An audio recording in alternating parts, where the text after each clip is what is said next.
afternoon, and welcome to the Women's Economic Agenda Forum. I am Anna Mahoney, Professor of Women's Political Leadership here at the Newcomb College Institute at Tulane University. And I welcome you all, especially Leader Nancy Pelosi and Congressman Cedric Richmond. Central to the Newcomb College Institute's mission is to cultivate lifelong leadership among undergraduate women at Tulane University. We do this through a variety of programs, including the Women in Politics Student Organization, and many of our students are here with us this afternoon. Leaders in their own right, I know that we'll learn much from the examples of strong women's leadership in this room. This afternoon, we will hear from women engaged in economic struggles and the work being done in Congress to address their concerns. Congressman Richmond and Leader Pelosi will report on the status of legislation ranging from equal pay to child care, just some of the many issues the women leaders in this room work on every day in our community. In 2007, when she was sworn in as the first woman Speaker of the House, Leader Pelosi said, "For our daughters and granddaughters, today we have broken the marble ceiling. For our daughters and granddaughters, now the sky is the limit." Today, the leader is here to talk about some of the important economic legislation affecting our daughters and granddaughters and their ability to reach those heights. To begin our program, I would like to welcome Councilwoman Nadine Ramsey.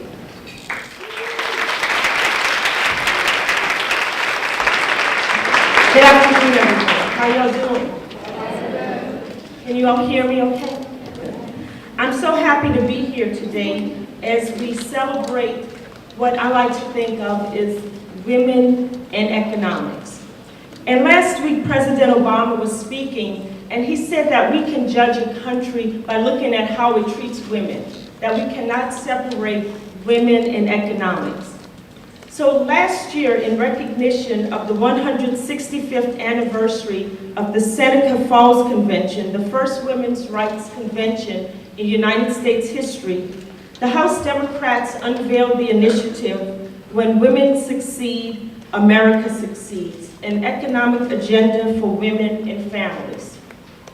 American women have made great strides since that historic gathering, but the fight is far from over. There is so much left to be done to provide women with economic security and the opportunities they deserve and their families need. To that end, events have been held across this country to hear from women about affordable child care, balancing home life and work life, and about living in poverty even while working full-time. Today we are so excited to have this program in New Orleans. We'll hear not only from Democratic leaders, but also from women who will share their stories, their challenges, and their triumphs. So this afternoon, I am very pleased to now present to you the representative of the 2nd Congressional District in Louisiana, the Honorable Cedric Richmond. He was born and raised in New Orleans and was elected to represent Louisiana's 2nd Congressional District in the United States House of Representatives on November 2nd, 2010. After more than a decade of service in the Louisiana House of Representatives. Cedric currently serves on the House Committee on Homeland Security and the House Committee on the Judiciary. Through oversight of FEMA, he works to ensure New Orleans and its surrounding communities fully recover from the recent devastation. Cedric is an active member of the Congressional Black Caucus, Congressional Caucus on Foster Youth, the New Democratic Coalition, and the Congressional Gulf Coast Caucus, the Maritime Caucus, and the Mississippi River Valley and Tributary Caucus. Cedric earned his undergraduate degree from Morehouse College in Atlanta, Georgia, and his Juris Doctorate from the Tulane University School of Law in New Orleans. He is a graduate of the Harvard University Executive Education Program at the John F. Kennedy School of Government. I'm happy to have come up to speak to you today, a skilled lawmaker and a strong and powerful advocate for New Orleans and the surrounding communities, Congressman Cedric Richmond.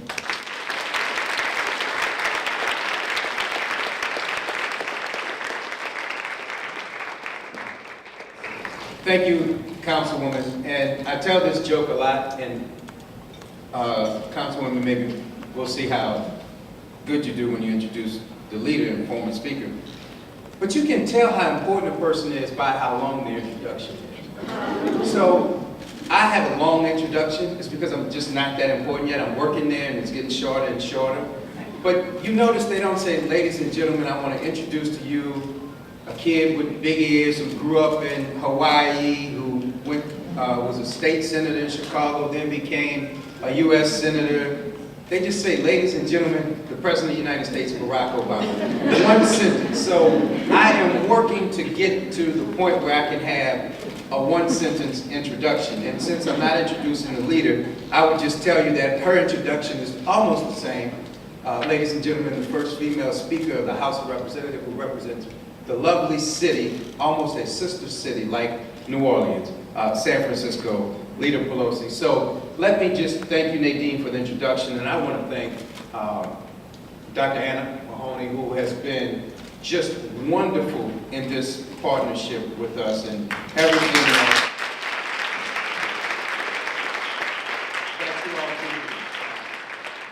Newcomb has been a large part of our community, and we love Newcomb. Newcomb loves us back, and what you all do is very, very important. And the second thing I want to do is publicly thank, because I have yet to have a forum in New Orleans with a chance to do this, and that is to thank Leader Pelosi for all of her assistance after Hurricanes Katrina and Rita in making sure that New Orleans and the entire Louisiana area that was devastated had an opportunity to come back. And the Democratic Party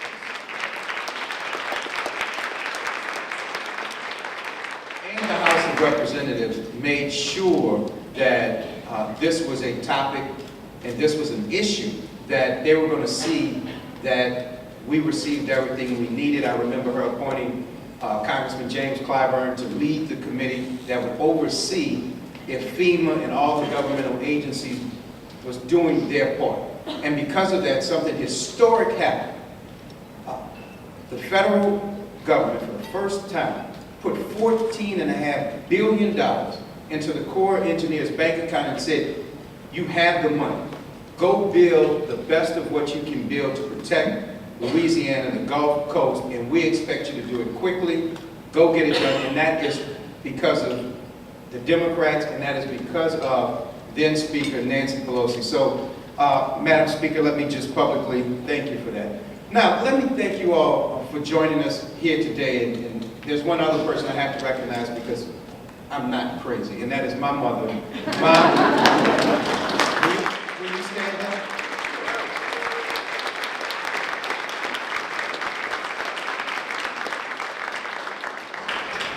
So she is absolutely the reason why I am so focused on women's issues, because watching her as I grew up, especially after my father died when I was 7, as a school teacher, raised 2 young boys, and for the most part kept us out of trouble. She did a great job keeping my brother out of trouble, and I challenged her every bit of the way.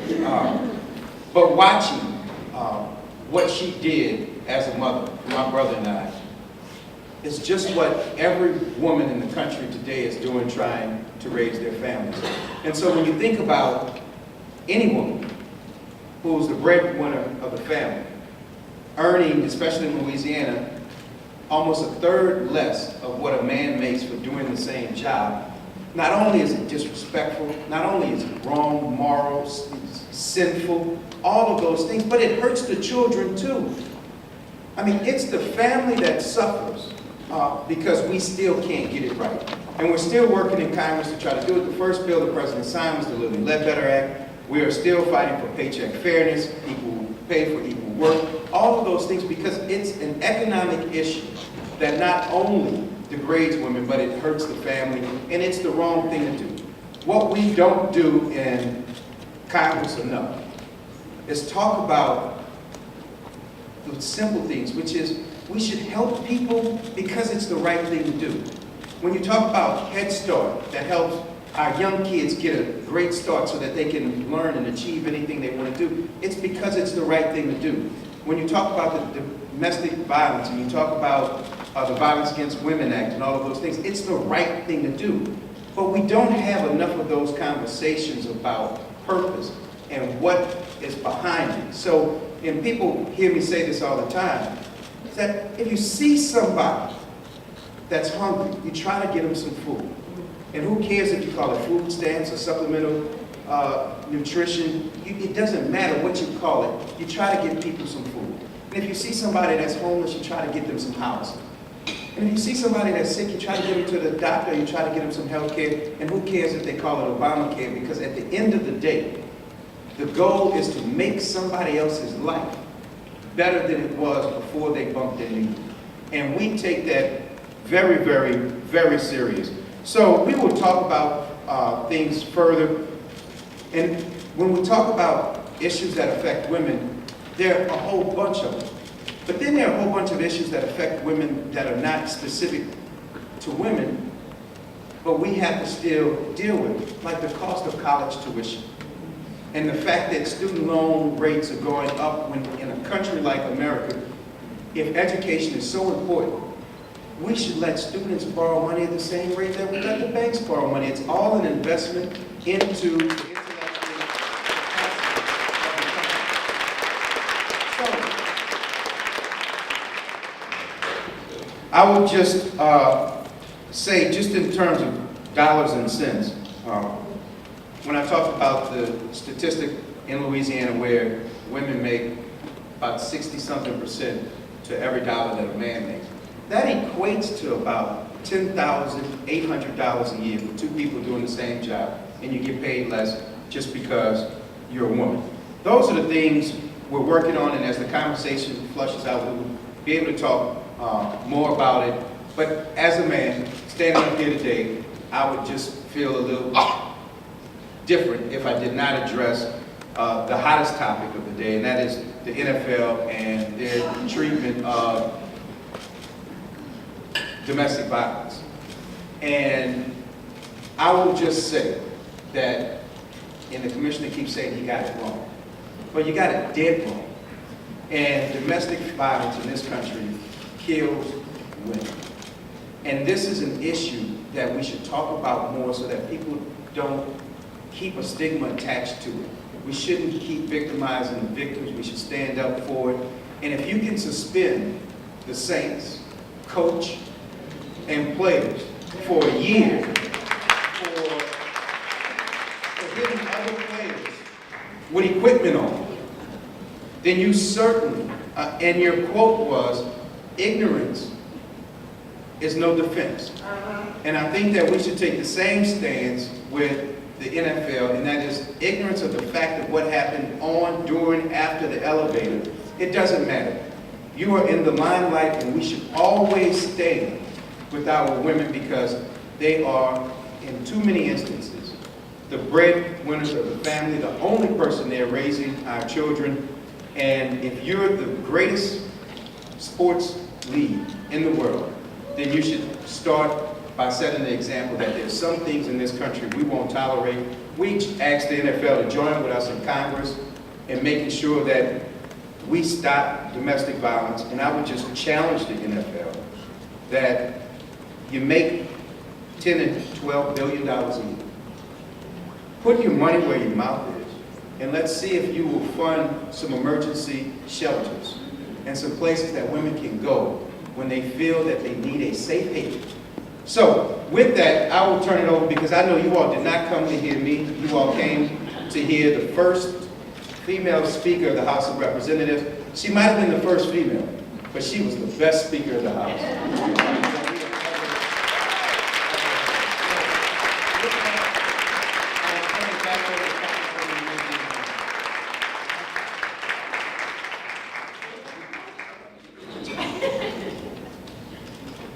Thank you, Congressman Richmond, for those timely remarks. At this time, I would like to introduce Francesca Vance and Eileen DeHarrow, who will come in that order, and who will share their stories with us.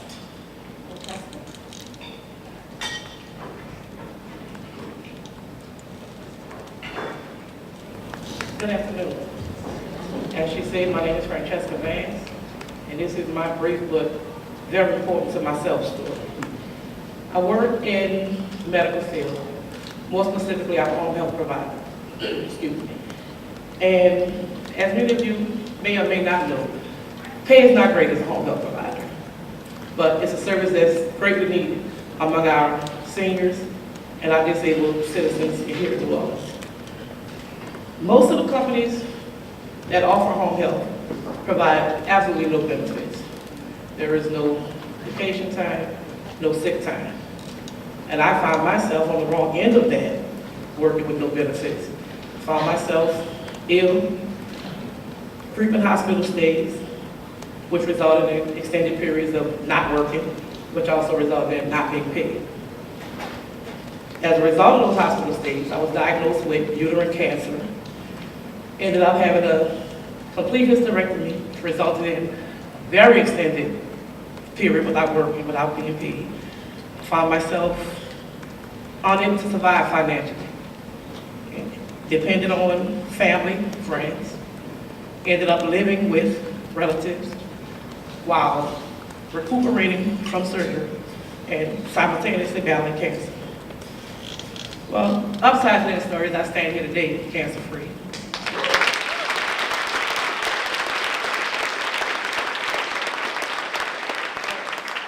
A bit of a dilemma. I have what's called a surgical hernia as a result of the first surgery, which requires a second surgery to repair. And it's a constant battle of living in fear of any illness or injury, because without working, I will not survive financially. That being said, it's a choice of your livelihood or your health, which is a very stressful position to be put in.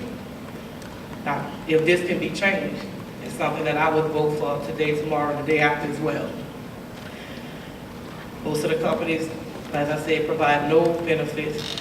Pay's not great, makes it impossible to provide health insurance for yourself. And it's very hard and very needed work. Still working for the same company in the same field, and still procrastinating about a second surgery that I've been putting off for the past several months. So, benefits for women, greatly needed. The job I do, find myself not wanting to walk away from because the service is so needed. And there is such reward in providing this service for our citizens here.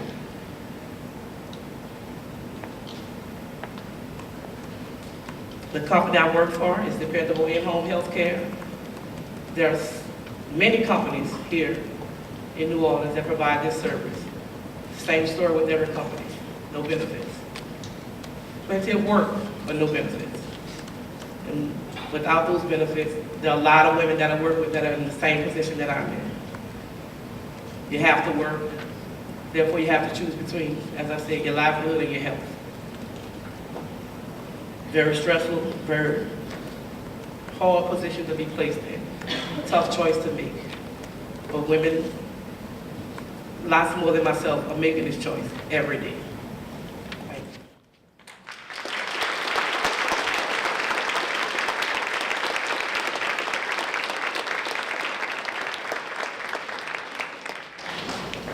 My name is Eileen DeHower, and I feel like I'm a tough act to follow here. When I first graduated, it was 11 years after the passage of the Equal Pay Act. I was not supposed to be experiencing discrimination in the job force, but I found out the hard way that the job that I was offered a few months later, the same position for a man at a 20% higher rate than I received. And we were at the same level. And actually, I had higher educational background than he did. We both had a master's degree in biology, but he had gotten his bachelor's in English. Not to say that English is bad, but I got a bachelor's degree in biology. I had much more laboratory experience, and I had to train this guy. Well, he was bragging about how much he made. He wanted to know how much I made. And when I found out that he had 20% more than I did, And I went to my boss and I said, why is it he's getting 20% more than I am? And I was told, because he's a man and he has a family. And I said, he has a wife and a dog. I have a husband and a son. Is my son worth less than his dog? And I stormed out of his office, and I went home and told my husband, I said, okay, I'm going to start looking for another job because I think I've just been fired. But he calls me in a couple of days later, and he says, you know, you're working out really well. I think we're going to give you a raise to the same salary. Well, that's because he couldn't discriminate.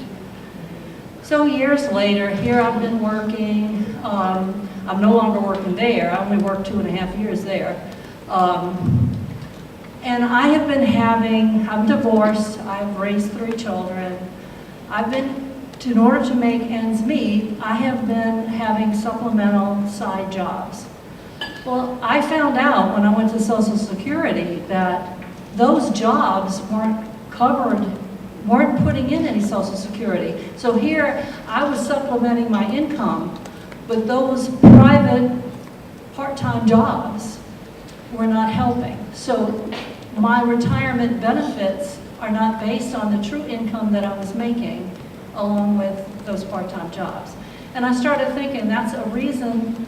There's a lot of women out there that have multiple part-time jobs, and if they're not getting retirement benefits towards Social Security, what is going to happen to them when they are old? And you see them all the time, flipping hamburgers, working in McDonald's, working in Wendy's, Burger King, Walmart, stooped over as cashiers. These are people who are not working because they want to, they are working because they must. And that's a sad situation.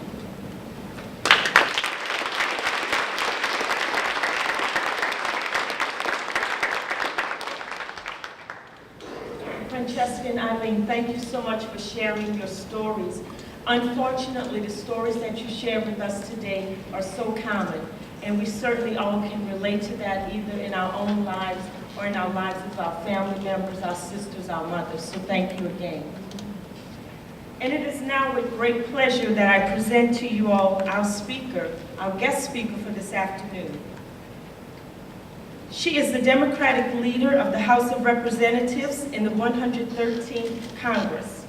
From 2007 to 2011, she served as the first woman Speaker of the House, and she has led the House Democrats for more than a decade.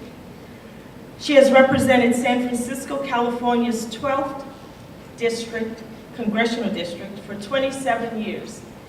In October 2013, she was inducted into the National Women's Hall of Fame. She brings to her leadership position a distinguished record of legislative accomplishment. She has led the Congress in passing historic health insurance reform, key investments in college aid, clean energy and innovation, and initiatives to help small businesses and veterans. She has been a powerful voice for civil rights and human rights around the world for decades. She comes from a strong family tradition of public service in Baltimore. She is married to Paul Pelosi. She is a mother of 5 and grandmother of 9. She has been called the most powerful woman in American politics. And our very own President Obama has said she is an extraordinary leader for the American people. I am honored to present to you this afternoon House Democratic Leader Nancy Pelosi.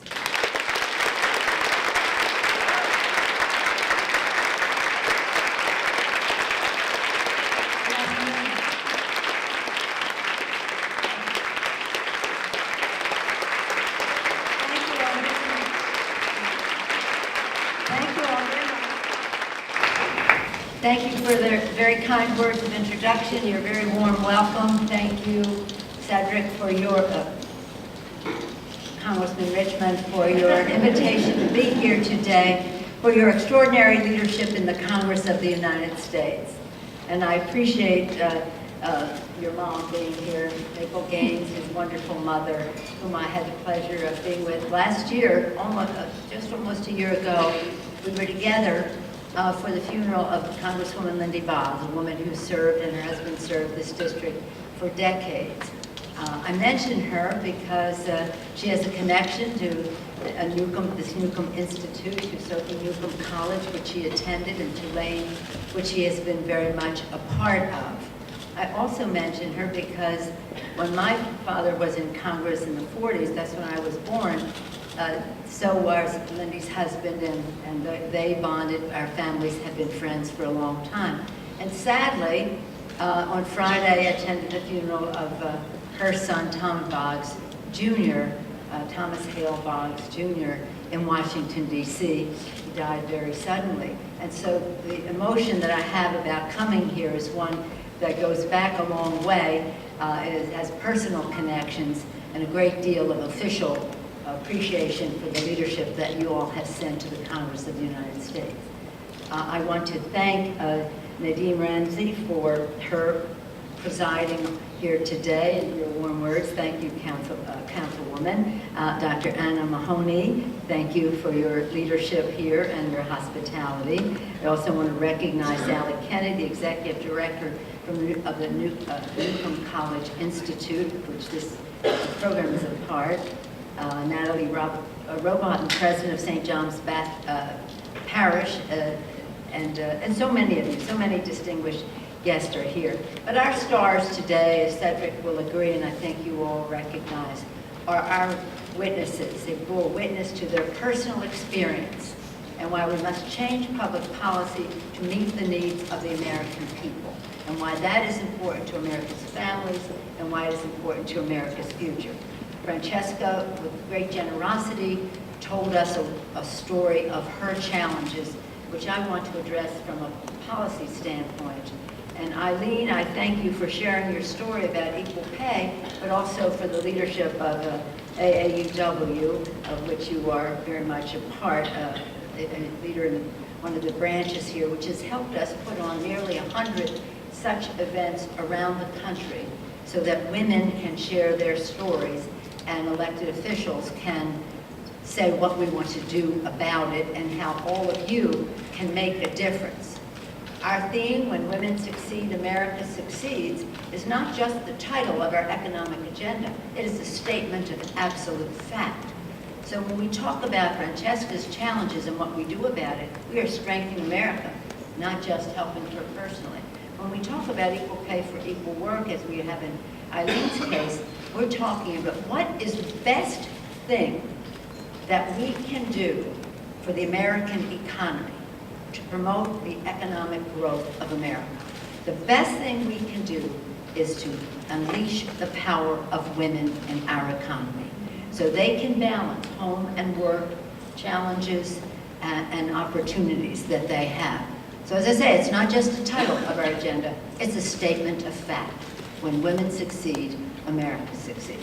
And as I get into it, I want to acknowledge the leadership of Cedric Richmond on this and other issues. As has been mentioned, he has been a member of Congress, a member of the House Judiciary Committee, a member of the House Committee on Homeland Security. Very, very important to Louisiana and to New Orleans. On the Judiciary Committee, some issues related to today, that is the committee at which, under his leadership and working very hard with other members, he passed the Violence Against Women Act last year. Very important to us.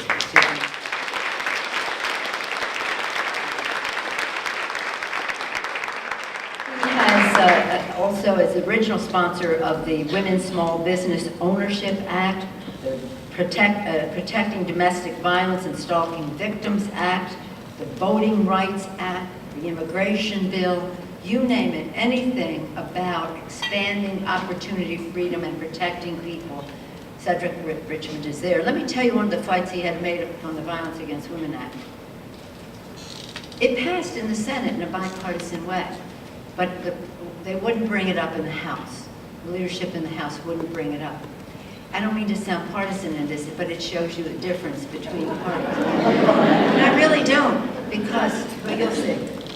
So when for hundreds of days went by and they wouldn't bring it up, it had to be reauthorized.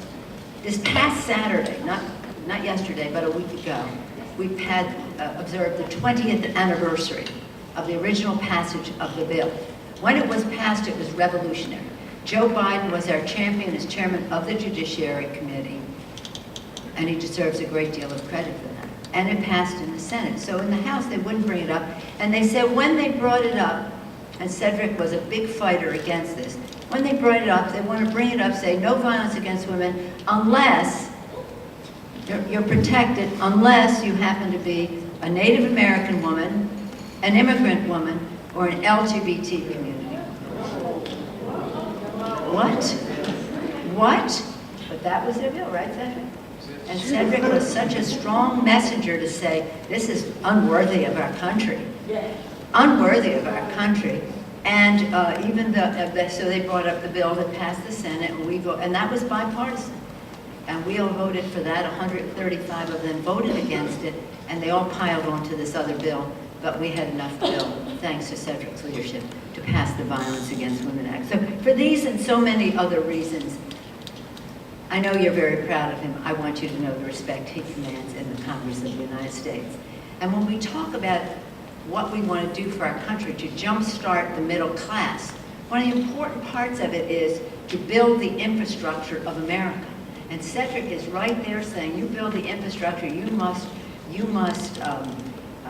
dredge our harbors so that and all the things that are important to New Orleans in all of those issues, whether it's roads, bridges, water systems, broadband, but also the dredging of our ports, which are, again, keep America #1. So in every respect, and part of our jump start of the middle class is build the infrastructure of America, pay for it with Build America bonds, paid for by closing loopholes for companies which take tax breaks and send jobs overseas. Cedric says no to that, keep those jobs here.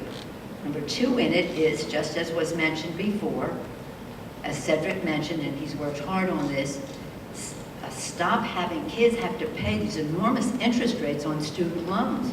Have them pay the same as the banks do. Let's reduce the cost of those loans. That's important to those families. It's important to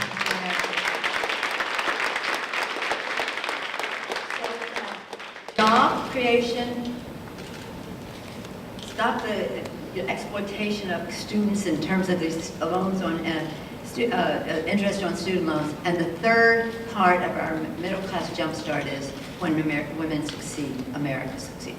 Which brings us where we are today. This is really, as I say, we had the chairman of the Fed, the Federal Reserve Bank, president appointed, first woman ever, not only in the United States, but anywhere in the world to head such a strong institution. And we honored her at the Capitol, and when she came, she said, the biggest reason for the economic growth of America at the second half of the 20th century was the increased involvement of women in our economy. But we must do more. And hence the 3 pillars. We traveled the country, again, listening to women. What would make the biggest difference to you in the workplace? You know, there are many issues that we want to deal with, and whether it's violence, whether it's reproductive health, all of those things. But in the workplace, in relationship to your pay and your ability to do the job, and the 3 legs of the stool that they told us were equal pay for equal work, Eileen. Secondly, but part of that pay was raising the minimum wage, because over 60% of the people making minimum wage are women. Secondly, paid sick leave. How can it be that the greatest country in the world cannot accommodate paid sick leave? We have to do something about that, and I'll go further into it. And then the third that women told us was affordable, quality child care. Again, it's about work. So we have the bills. We have the Equal Pay, the Paycheck Fairness Act. We have the bill in the House. We have it in the Senate. They just won't let it. We just, you know, they require 60 votes in the Senate. But in any event, the point is, it's not about Democrats or Republicans. It's about women voting. When people know that women will vote, they will pay attention to the. So we have with it, again, Cedric mentioned, the first bill that was put on the desk of President Obama when he became President of the United States was the Lilly Ledbetter Act. Till then, it was against the law for anybody even to share the information, right, Eileen, about how much they made. You couldn't ask. Okay, so we have the Paycheck Fairness Act, and we have the bill to raise the minimum wage. Paid sick leave, we have the Families Act. This is really important. It's important to men as well as women. And a lot of the care is not just about yourself, as important as that is. It's about a sick child or a sick parent. But we must have it. And I'm proud to say in California, we just had the 10-year anniversary of our paid sick leave, largely toward maternity and other issues like that. But the whole country. We passed, the first bill we put on one of the first bills we put on President Clinton's desk, now I'm going back a ways, was the Family and Medical Leave Act.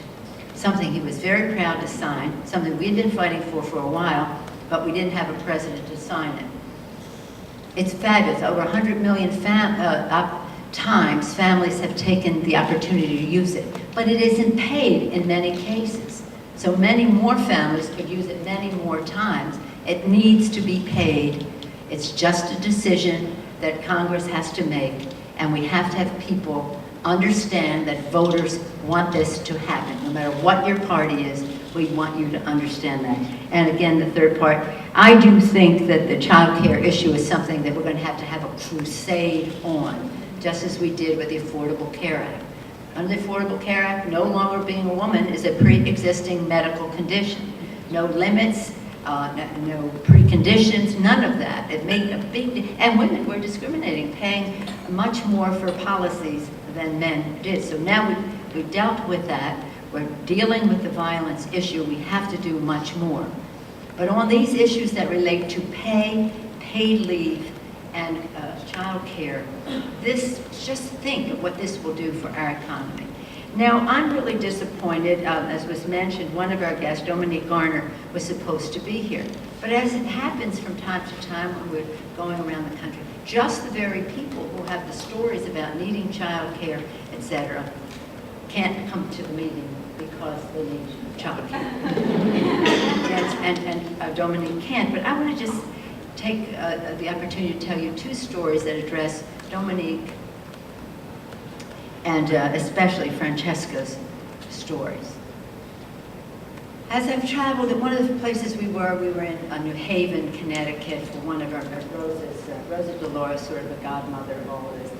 And she had a woman come who was supposed to tell a story of how she went from being a single mom, no job, this, that, every challenge you could think of.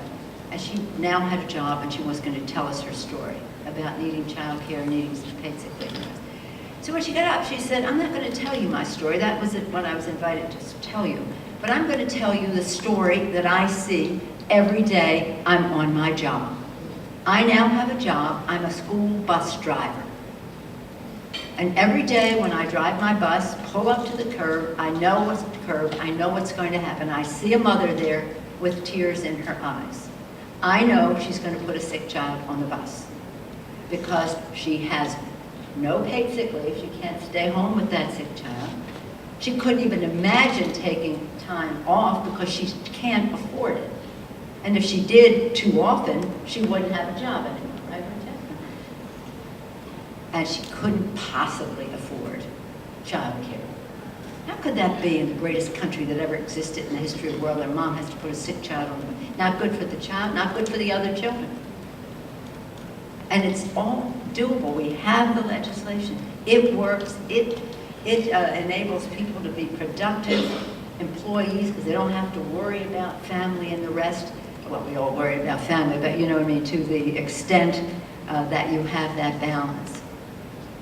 And she was also, today, Dominique was going to talk about childcare, and I'll tell you this one other story about how important childcare is. Not only to moms so they can go to work, or dads so they can go to work. That's important, but to the lives of these children and what it means to America to have a strong start. And that's the legislation we have, the Strong Start legislation. This woman came to tell us her story. We were at Hunter College in New York.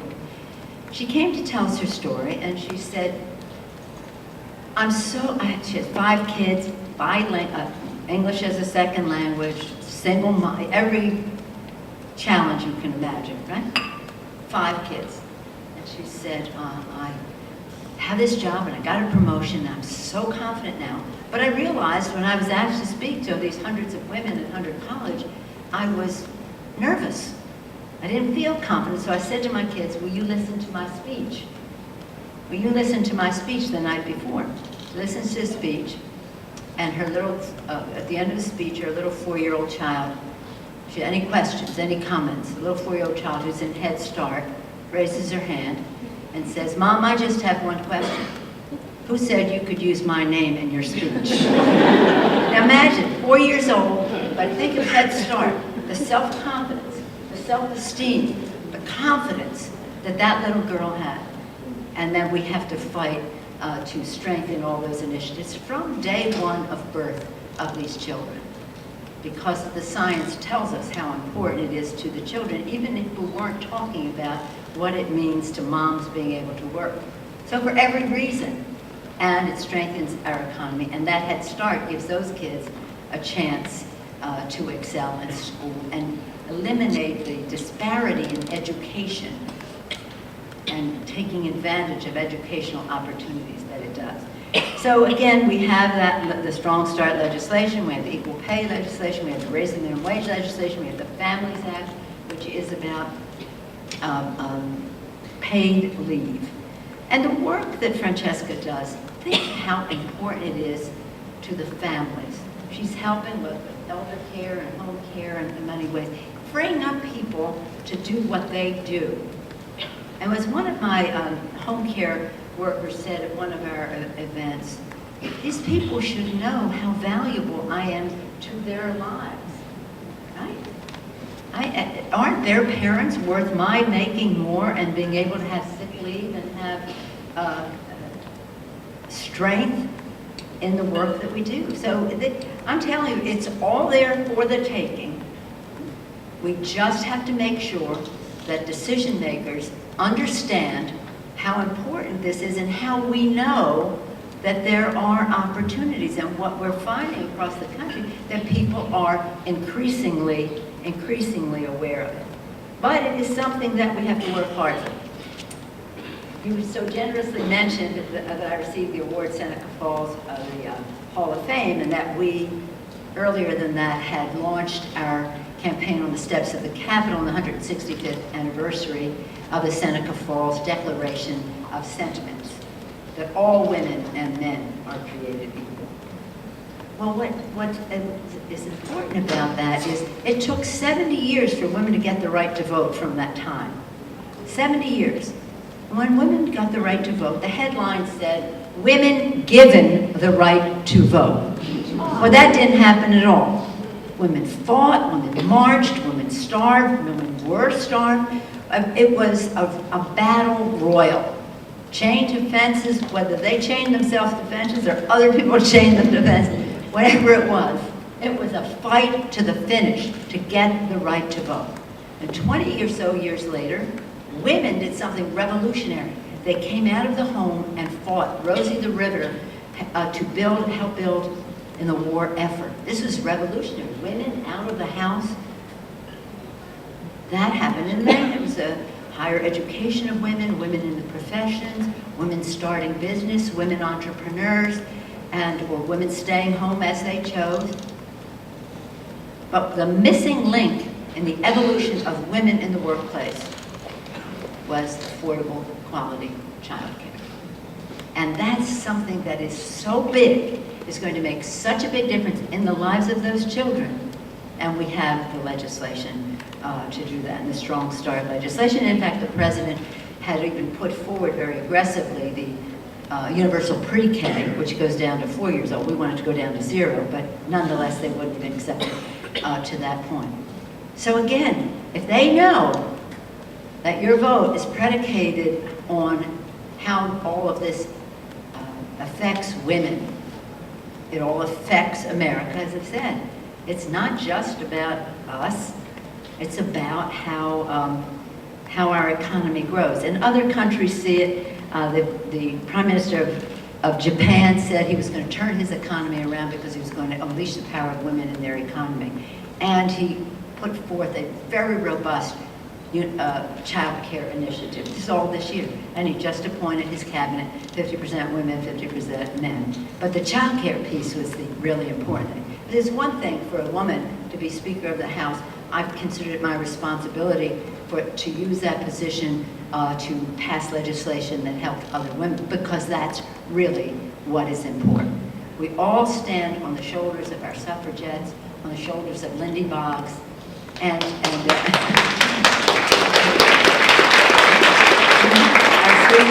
I'll just begin closing, because we're going to get some questions now, just tell you this one Lindy story. A long time ago, before I was in Congress, it happened that I accumulated a number of positions. I was the chair of the California Democratic Party.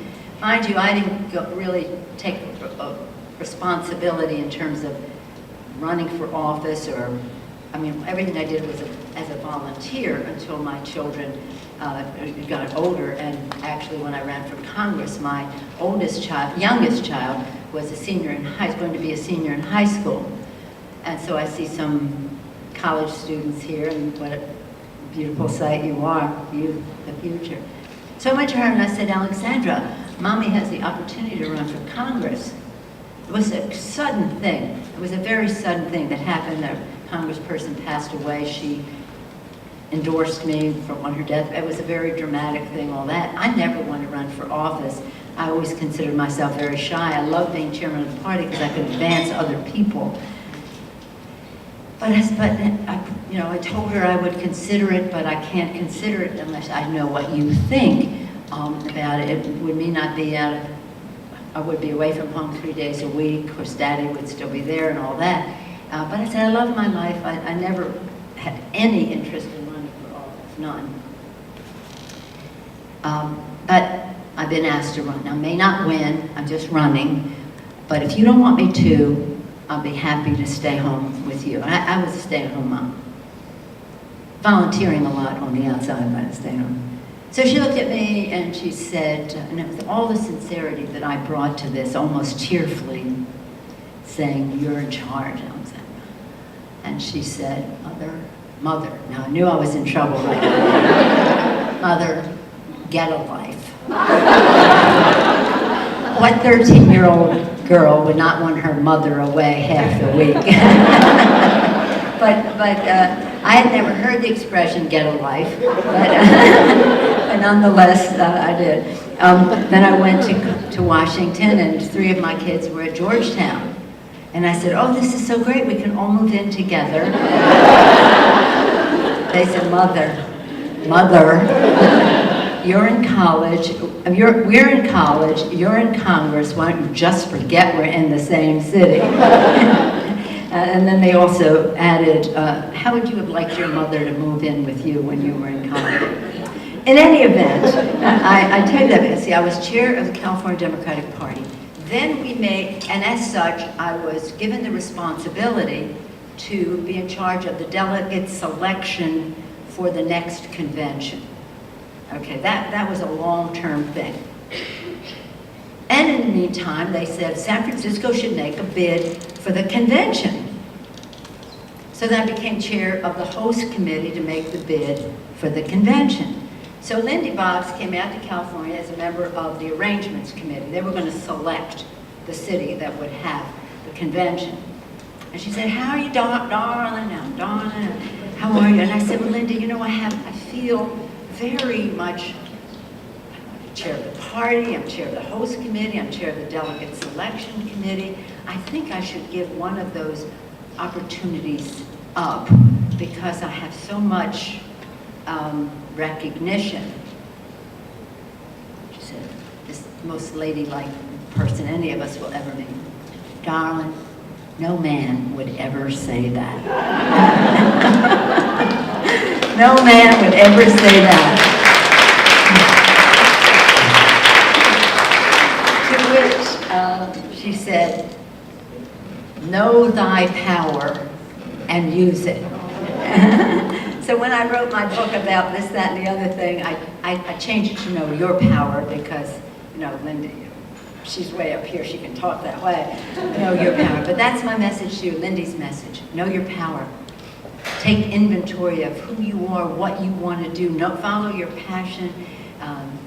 Gain knowledge of the subjects that you're interested in so people respect your judgment. Have a plan on what you think you can do and how you get it done. And people will respond to you. And for every woman who makes the choice to be home with kids or to balance work and home and the rest, there should be no question in the United States of America that she should do that with the comfort that her children are cared for, with the comfort if there's illness in the family, she can be a participant, with the comfort that she does not have to face violence in the workplace, in the school place, or in the military, or wherever. And that's what this is about, and we think that when women vote, women succeed, and America succeeds. So that's what today's about, and I want to hear your questions. Thank you all very much.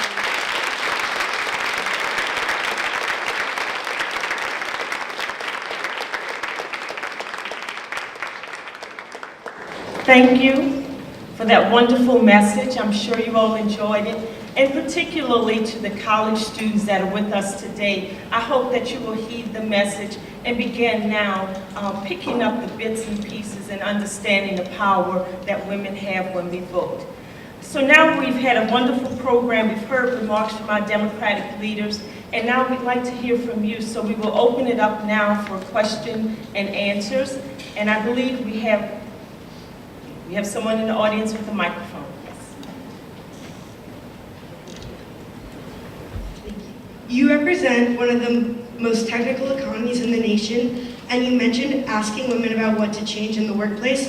But what has been done to get women into the workplace, especially in regards to technology? Thank you for your question. And we have to do much more in terms, but we have to start much earlier. We have a strong initiative for STEM, for science, technology, engineering, and math.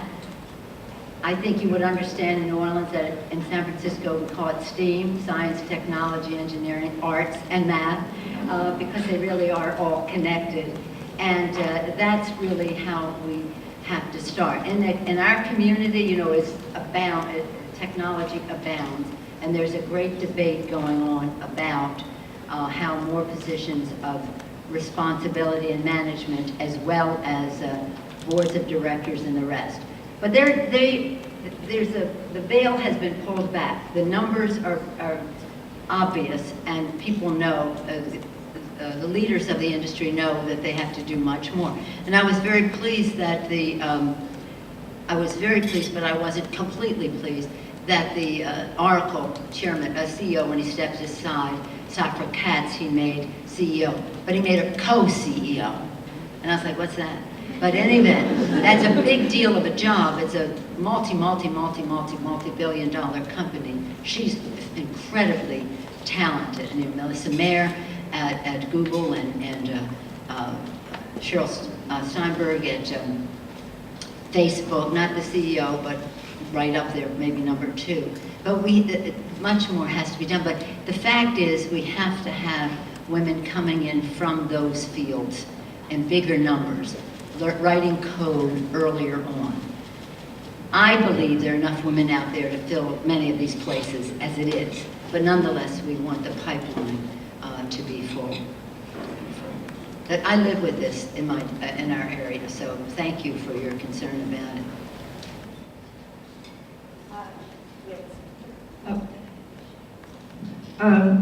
Madam Secretary, first of all, thank you for coming to visit with us this afternoon.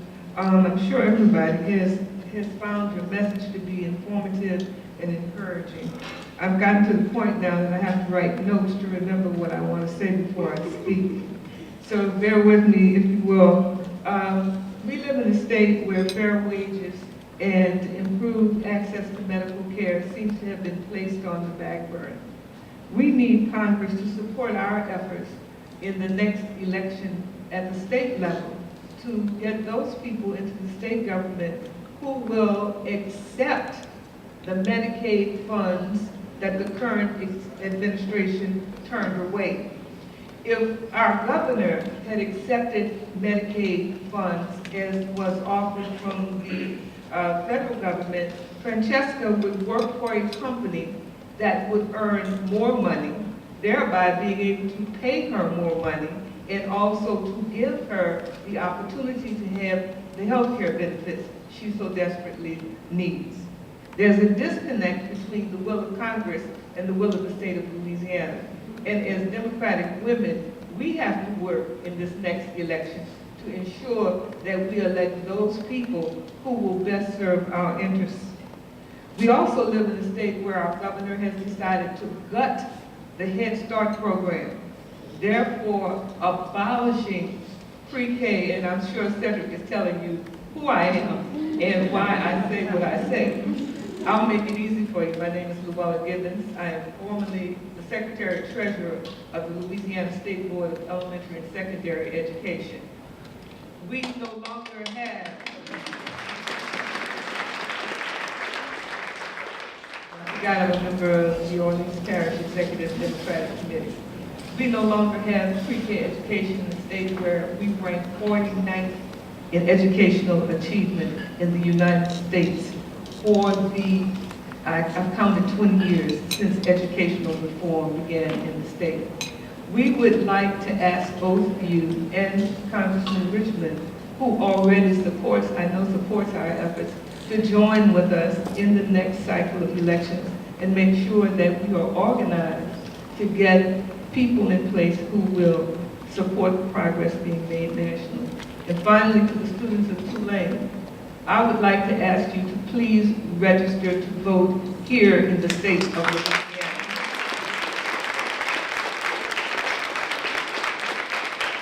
We need your help, and you can impact the lives of millions of people if you vote here. And it's a simple process to do. And maybe we need to talk to the Student Government Association to make sure that that happens. We actually have one here.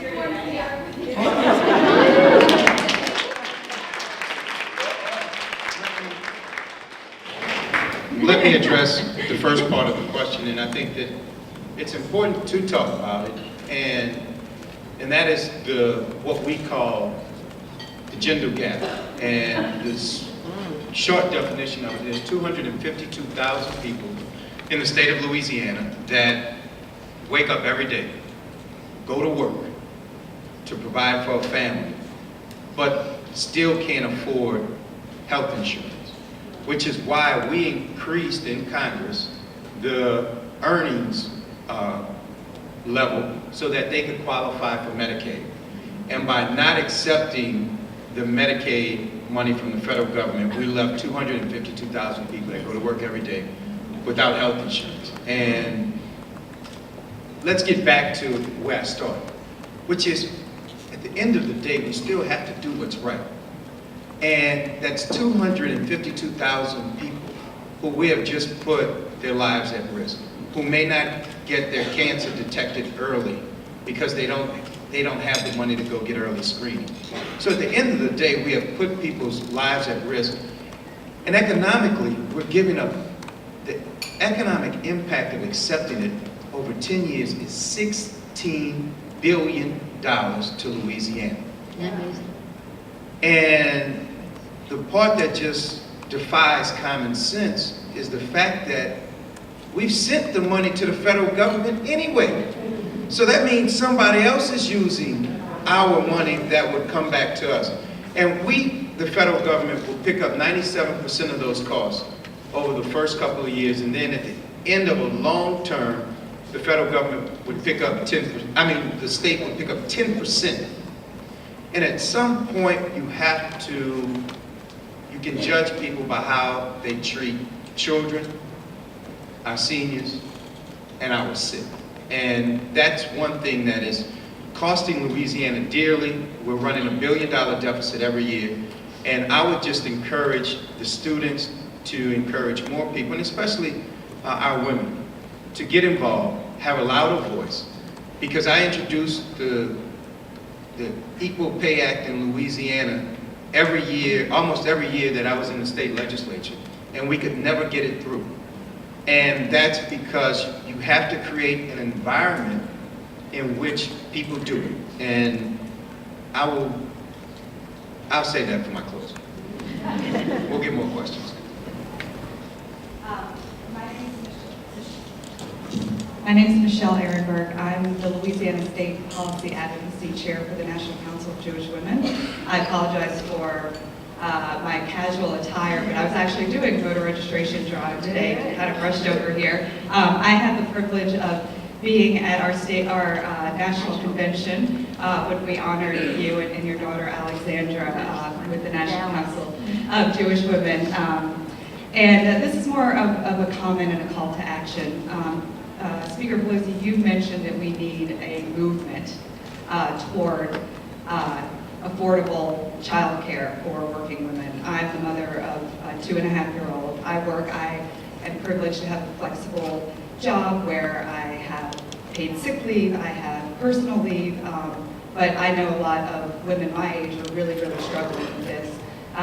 So my call to action is we need a national day of action, a day without childcare for every woman and man struggling with this issue brings their kids to work and shows their employers what it is like to struggle so hard for this. So I call for AAUW, I call for the Progressive Caucus in Congress to join with us and create this movement and this leadership and this call to action.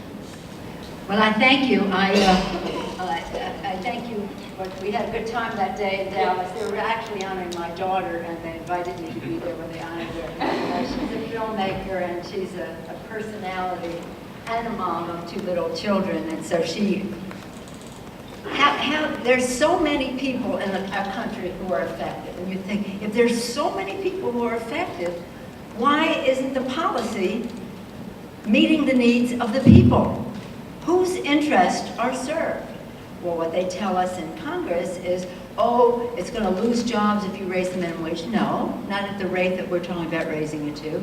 It's going to hurt business if you have equal pay for equal work. No, don't you want the best possible talent, whoever that is? Even on the subject of ENDA, which Cedric has been working hard on, ending discrimination of LGBT community people in the workplace. They say, oh, that's going to cost jobs. It simply is not true. The fact is, the more you invest into the economy, the more you get out of it. So that's an interesting tactic. It is consistent with what President Lincoln, imagine what he had on his plate. Imagine what he had to deal with. And he said, public sentiment is everything. Said public sentiment is everything, whether it was the Emancipation Proclamation, the amendment to abolish slavery, all those things have to have the public be the driving force and be there. And that's, if people know that there can be a possibility for change and that their vote makes the difference, then you will change who was elected. Now, I'm not saying make it partisan. I'm saying let everybody on the bandwagon.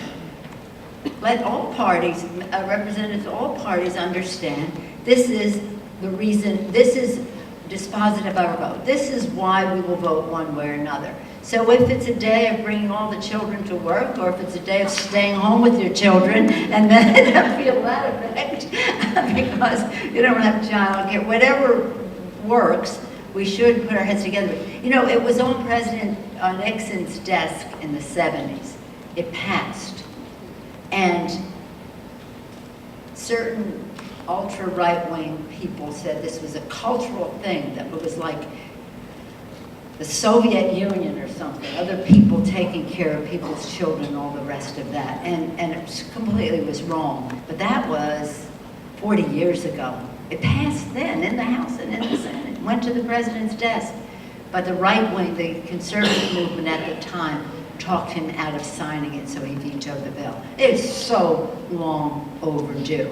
And by the way, the fastest growing part of our economy are small businesses, women-owned small businesses. including minority women-owned small businesses. So this enables women not only to have a job, but be job creators and grow our economy at the same time. So it's just really a question of spreading the word, building a drumbeat across our country that it is possible to make this change. The legislation is there. It's close. All these things are like the Olympics. They're like seconds or inches. But the stronger, more leverage we have, the stronger we are, is based on how much public knowledge there is of the subject and how committed people are to saying, this is what I'm voting. I'm voting for me, right? I'm voting for me. Fantastic. I'm voting for me. I'm voting for people like me. So, any other? I think we have time for 2 more questions. We have one over here, and we have one question over here. Why don't we start here? Congressman Richmond mentioned the importance of education. With the recent focus on domestic violence, the conversation has shifted away from sexual assault on college campuses, which limits women's access to education and potentially reduces future income. How can we maintain focus on this issue and incorporate it into the economic agenda? And I'm going to yield to you. Thank you for your question. It really is all part of the same thing. Respect for women, respect for the value of their work, respect for the value of their time and the contribution they make to the work that they're involved in, and respect for the safety of women, whether it's women in the military, women on campuses, women in homes, the issue across the board. And I think that I would say that what the president had long planned, this It's Up to Us campaign that was launched on Friday. In the White House, that we worked with them, the House Women's Caucus, the Democratic part of it, we invited everybody, but as it turns out, the House Women's Caucus is very, very involved with them on this issue of violence on campuses, because it's a very big deal. And I salute you and Dr. Anna Mahoney and all of you for what is happening here. Taken the right steps, but it's something cultural beyond rules, regulations, statements, and the rest. It's something cultural that has to happen. And I would, rather than say the NFL thing has taken the attention away from the campus violence or from the violence in the military, is to exploit the focus on violence against women in general, to just make it absolutely impossible for anybody to think that that would be acceptable. We just passed in California, yes is yes. You know, Rush Limbaugh saying yes is yes. But I think that this could be an issue. When I say an issue, it's a value. You know, it's a value for us. It's not an issue, it's a value, it's an ethic. It's who we are as a people. We don't hurt people, children, spouses, men and women. But I think that, sadly, the tragedies that we have been seeing, the unfortunate situations, can lead us to a place where, okay, we can really make change now. In response to what was said about there being more opportunities for women to call in and the rest, I spoke to some people yesterday who have something to do with those decisions at the NFL. I wasn't speaking to them officially, they were just telling me that they're putting up $5 million for more hotlines and the rest of that, and that's all good. But there has to be something changed in the thought of that. Now, yesterday I was at an event where Vice President Biden spoke, and this, again, because it's within that period of time of 20 years last week. When he first put the bill forward, people were like, I don't want to talk about it. But he persisted and persisted and persisted. And I was telling others earlier before we met when we were a smaller group that my friends who have worked with the military, when they were putting forth initiatives to look at violence, domestic violence in the military, not just enlisted person to enlisted person, but their families as well. it was a taboo subject. Why are you even bringing that subject up? Now, I'm going back again 20 years. So things have changed, but not, they've changed in terms of how visible it all is. But it hasn't changed in the numbers of people who are affected. And so that's what we have to do, is have not only legislative change, not only the institutional changes, but the cultural and personal changes that say it's about respect for women. And it's respect for everyone, children, men. Some men are victims of domestic violence. Did you want to say something about what you're doing here? Okay, well, I think everybody would love to hear, and it's a real model for the nation. I think you're like in 1 or 2% of the country as to what is happening at Tulane on this subject. And I congratulate you for that. Well, over the summer, we attended the Summit on Sexual Assault at Dartmouth and compared what we're doing here with other campuses. We're starting an initiative to educate people on consent, what sexual assault is, and what gender-based violence is. We also have a student-run hotline here called SAFE. It's a completely confidential hotline where people can call, and we point them to different resources on campus and make sure people are aware. Congratulations.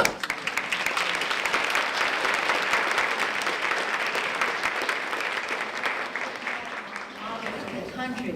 And again, when we're talking to, when you say, can you make this part of the agenda, across the country, women in the military who are no longer, now they're veterans. And by the way, Cedric has worked so hard to help our veterans. He is really a champion for America's veterans. Thank you, Cedric, for that. But some of these women, they experienced violence in the military, and now they're out, and they're in the workplace, scarred by the experience in the military, and sometimes victimized again. And as Joe Biden said yesterday, no woman should ever say, what did I do to make this happen? It shouldn't happen under any circumstance. It's not a question of what you did, it's a question of what was done to you, and people have to know that this blame it on the victim thing isn't flying. Don't you agree?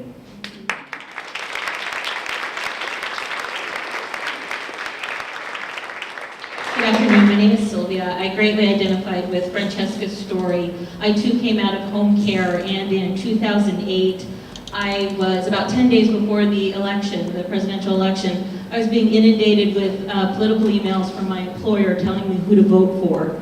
And I hit reply, and I just kindly asked to be removed from those emails, and basically said, let's keep work stuff at work and home stuff at home, and let's move on.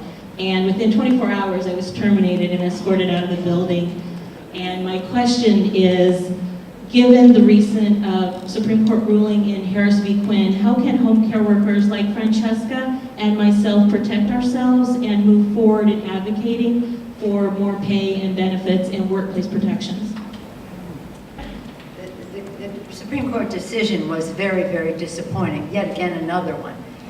If I just may, while we're on the subject of the Supreme Court, and then I'll come back to your question. When the Supreme Court passed Citizens United, they undermined the very fundamentals of our democracy. Our founders sacrificed their lives, their liberty, their sacred honor, to use their words, for a government, a democracy, a government of the many, not a government of the money.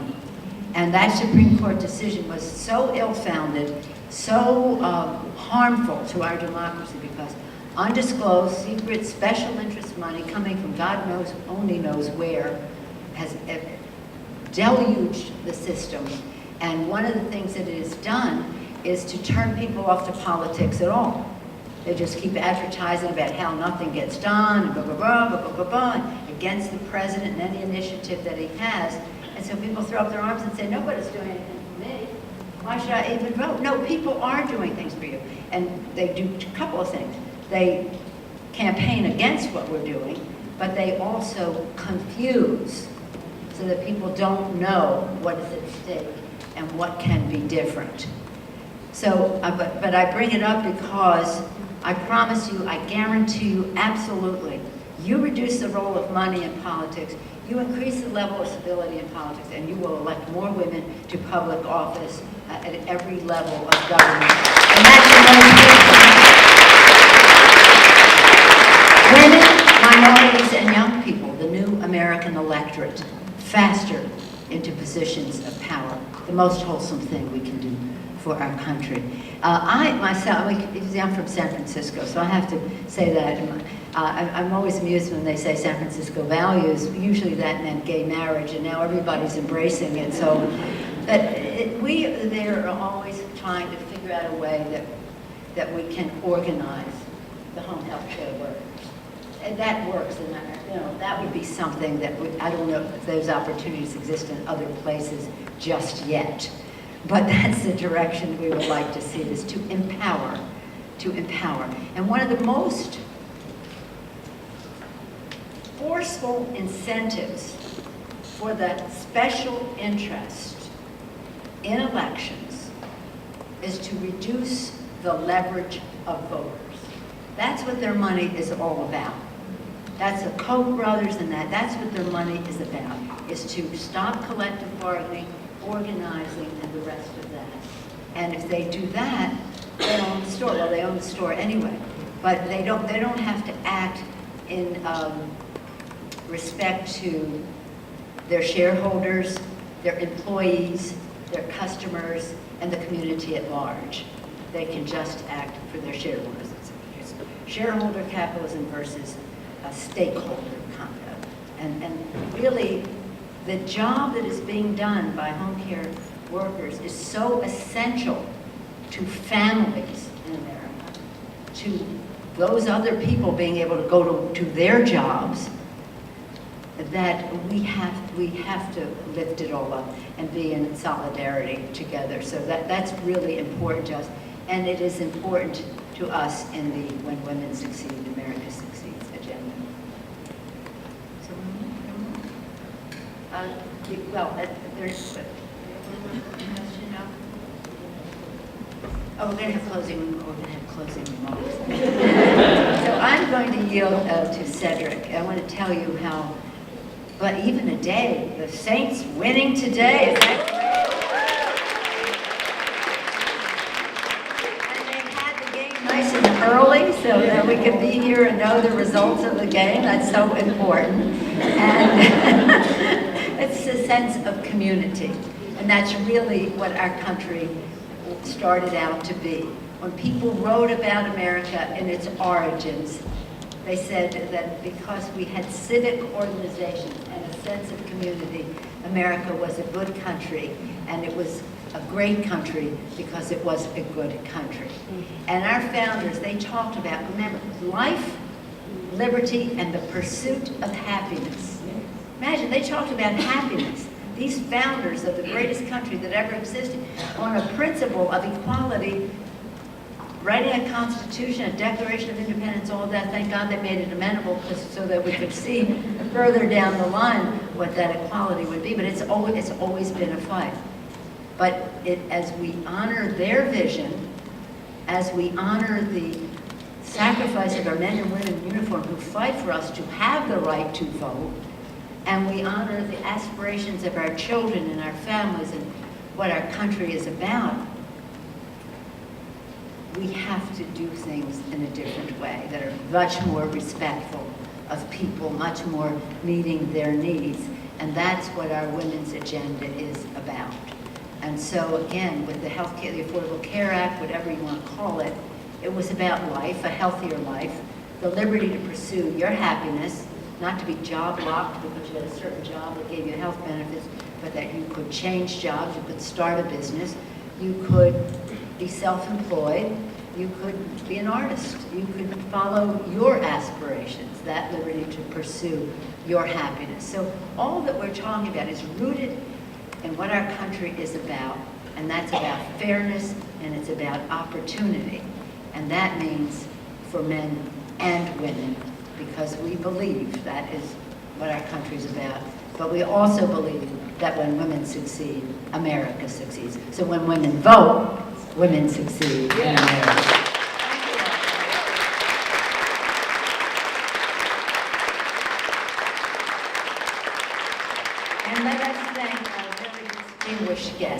Francesca and Eileen for sharing.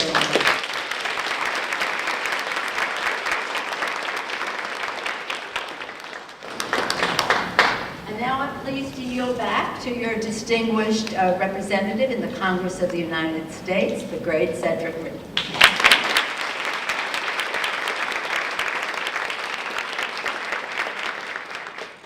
First of all, let me thank Francesca and Eileen for being here and sharing your story.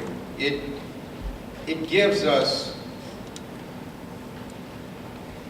the reaffirmation, if I didn't make that word up, but I did, that we're doing, what we're doing matters. And the leader is here today. Jim Clyburn, who is the assistant leader, was here 4 weeks ago. When we went up to Baton Rouge and we were signing books, and a 10-year-old kid came up and his mother said, "Do you mind if he tells you guys something?" And I said, "Oh, if she had to preface it, you know, hold on, he's going to say something, you know, probably tell us we're not doing anything good." But he said, "Mr. Clyburn, you were there, Congressman Richmond, you were not there yet, but you supported the Affordable Care Act. I just want to thank you for what you did for me." So we looked at him, he's 10. So what do you mean? He said, "I have just completed last year my 3rd open heart surgery. But I would not have been able to have that surgery, but not for the Affordable Care Act." And when you put it into perspective, which is why you always hear me say, it's the right thing to do. It's about making the world a better place. So a lot of arguments, and you mentioned sexual assault and on campus, and you ended with the economic cost associated with it. Most times I don't get to the economic cost associated with it when the first part of it is the right thing to do. And we have to step up and we have to make sure that it's not taboo to report it, that people feel more comfortable to talk about it, that we're not going to victimize the victim, and that the campus community is not going to tolerate people doing that. And just like we had a national conversation about bullying. So to the extent that we can help, we will. But let me tell you this quick story. Today, we, as the Congressional Black Caucus, went to churches around the country. Thousands of churches, and I did 2 myself earlier, not for candidates, but to celebrate what was Freedom Summer 50 years ago.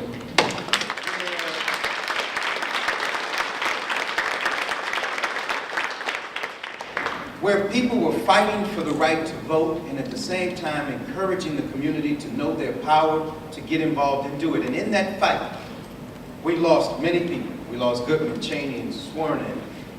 And it's not about electing people because of the color of their skin. It's about electing people because they're your kind. Just because they're your color doesn't make them your kind. And just because they're your kind, it doesn't make them your color. What makes them your kind is the fact that they believe in what you believe in and they fight for what you fight in. So, as women, we join with you in saying, you have the power. Let's use it, because as you use it, you will change this country overnight. And I will relay this story to you. It was the opening of the Martin Luther King Monument in Washington, D.C.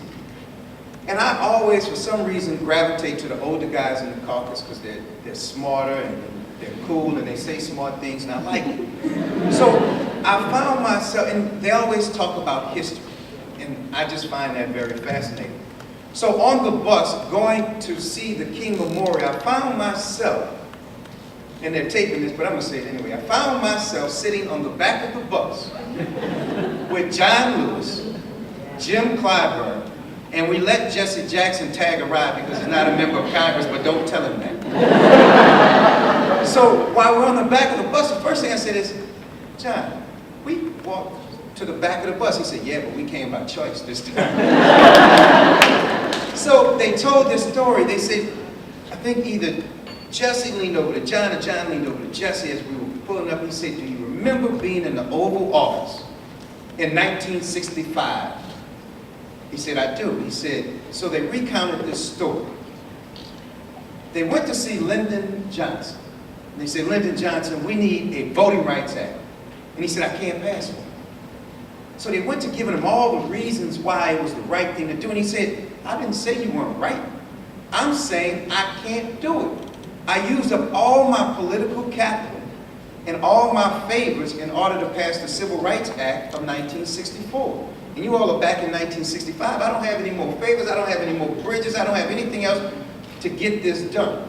So they went back and forth. And then he looked all of those civil rights leaders square in the eye.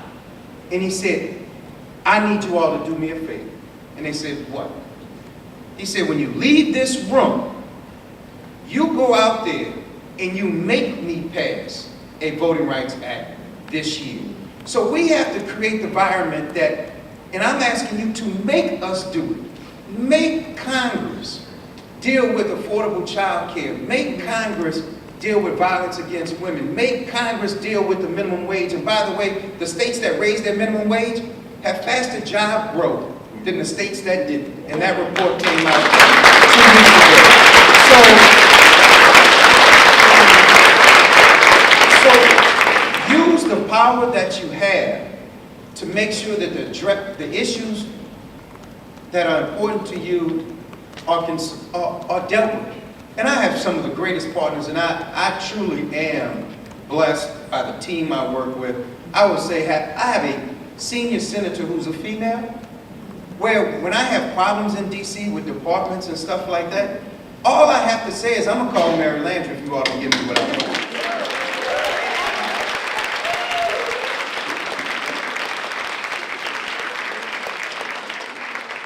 And I always get what I want because they don't want to deal with her.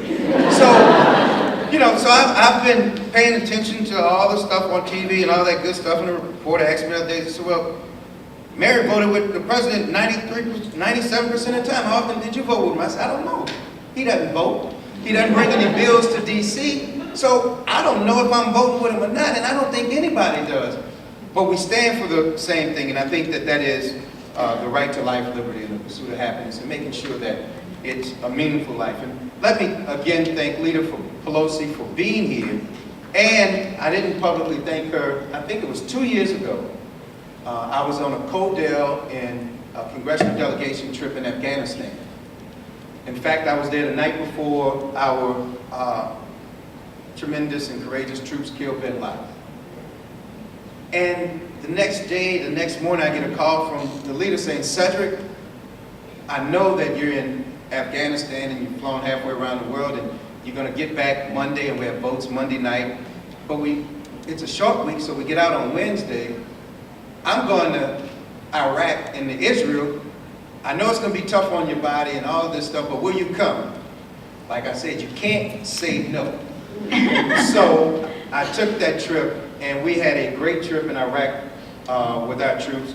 We went to Israel for their Independence Day, and we also went to some other places. So thank you, as you have 199 other Democrats that you could have extended that invitation. So thank you for extending that invitation for me, and thank you for accepting my invitation to come to New Orleans to inspire our community, because we understand that when women succeed, America succeeds, and we also understand the power that our women have. So thank you all for